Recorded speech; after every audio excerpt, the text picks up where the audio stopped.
اور یہ بڑے مخلص تھے ان کے، یعنی ویل وشر تھے یہ علی رضی اللہ تعالیٰ عنہ کے، بڑے قریبی تھے یہ، اور ان کا بڑا ساتھ دیا تھا اس وقت۔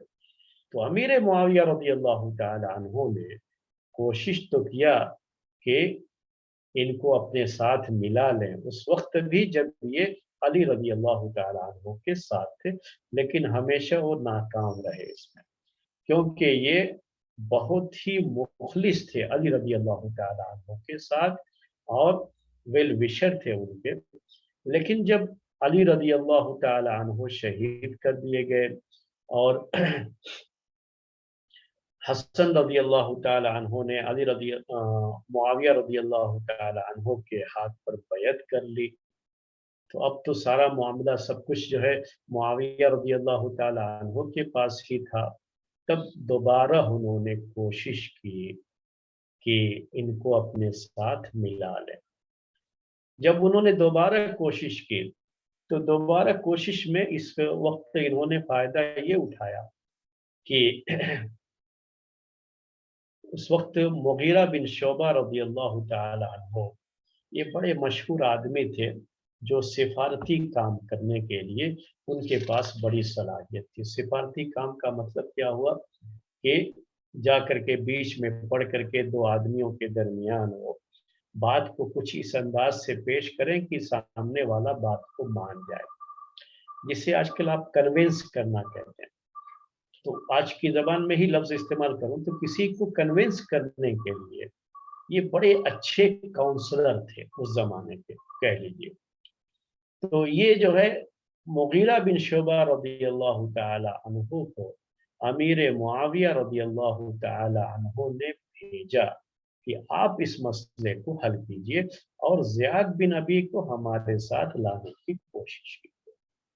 گئے یہ، اور انہوں نے بات رکھی ان کے سامنے، زیاد بن ابی کے سامنے۔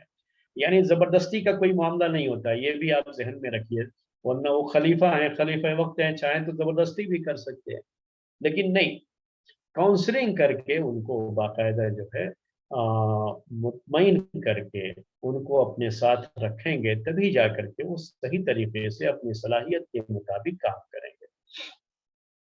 گئے مغیرہ بن شعبہ رضی اللہ تعالی عنہ نے، اور وہ اپنی اس جو ہے کاؤنسلنگ میں کامیاب بھی ہو گئے، یعنی واقعی جو ہے زیاد بن ابی یہ امیر معاویہ رضی اللہ تعالی عنہ کے ساتھ ہو گئے، اور یہ ان کی خلافت کے چوتھے سال یہ بات ہوئی تھی۔ تو 40 ہجری میں تو وہ خلیفہ بنے تھے، اور 45 ہجری میں زیاد بن ابی یہ امیر معاویہ رضی اللہ تعالی عنہ کے ساتھ ہو گئے۔ جب یہ امیر معاویہ رضی اللہ تعالی عنہ کے ساتھ ہو گئے، تب جو ہے امیر معاویہ رضی اللہ تعالی عنہ نے ان کو ذمہ داریاں دی۔ تو ان کی ذمہ داریوں میں سے ایک بڑی ذمہ داری، جس کا تعلق خاص طریقے سے جو ہے فتنوں کی جو سرزمین کہلاتی تھی اس زمانے میں، اور وہ زمین جو ہے عراق کا علاقہ تھا، اور بصرہ اور کوفہ، یہاں پر جو ہے بغاوتیں ہوتی رہتی تھیں، اور ڈر یہیں سے ہوتا تھا، جہاں پر شیعان علی کی بڑی تعداد تھی، یعنی علی رضی اللہ تعالی عنہ کو چاہنے والوں کی تعداد یہاں بہت تھی، جو کسی بھی وقت جو شام کی حکومت تھی، شام کی خلافت تھی، اس کے خلاف بغاوت کرنے کا ڈر بھی ہوتا تھا کہ ان کی طرف سے ہی کچھ چیزیں اس طرح کی ہوتی رہتی تھیں، اور وہاں کے لوگ گورنر کو بہت پریشان بھی کرتے تھے، سب چیزیں تھیں وہاں پر۔ تو وہاں اسی وجہ سے ایک کے بعد ایک بڑے ہی سخت قسم کے ایڈمنسٹریٹر، جو تاریخ میں بہت ظالم مشہور ہوئے ہیں، ان کو وہاں کا گورنر بنایا گیا۔ تو اگر تاریخ میں ان کے ظلم کی داستانیں موجود ہیں، تو وہاں یہ بھی ذہن میں رکھنا چاہیے کہ علاقہ بھی ایسا تھا کہ وہاں پر اس ظلم کی ضرورت بھی تھی، یعنی سختی کی ضرورت تھی۔ اگر سختی سے نہیں نپٹا جاتا تو پھر وہاں پر سورشیں ہوتی، فتنے ہوتے، ان فتنوں کو دبانے کے لیے طاقت کا استعمال ایسے علاقے میں ضروری ہو جاتا ہے، اسی وجہ سے یہ چیزیں ہوئی۔ تو پہلے تو زیاد بن